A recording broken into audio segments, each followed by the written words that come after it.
Viewers ఫలానా movie flop అయ్యింది, నిర్మాతలకు భారీ నష్టాన్ని చేకూర్చింది, ఇలాంటి మాటలు మనం తరచూ వింటూనే ఉంటాం. కానీ సినిమా బాగోలేని కారణంగా నిర్మాతలు నష్టపోయారు అంటే ఓకే, కానీ అదే సినిమా బాగుంది కానీ పైరసీ మూలంగా నిర్మాతలకు నష్టం చేకూరింది అన్నప్పుడు ఒకంత మనకు ఆందోళనగానే కనిపిస్తుంది. బేసిక్గా ఒక సినిమా థియేటర్లలో రిలీజ్ అయిన 6 నుంచి 8 వారాల తర్వాత ఓటీటీ ప్లాట్ఫామ్లోకి వస్తుంది. కానీ చాలామంది ఓటీటీ ప్లాట్ఫామ్లోకి వచ్చేంత వరకు వేచి ఉండకుండా థియేటర్లలోకి వెళ్తే చాలా డబ్బులు ఖర్చు అవుతాయని ఈ పైరేటెడ్ వెబ్సైట్లలోనే సినిమాని చూసేస్తున్నారు.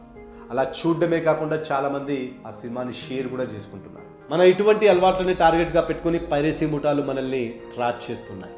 ఈ ట్రాప్లో మనం కోల్పోతుంది ఏంటి అంటే మన డేటా. ఎస్, మన పర్సనల్ డేటా.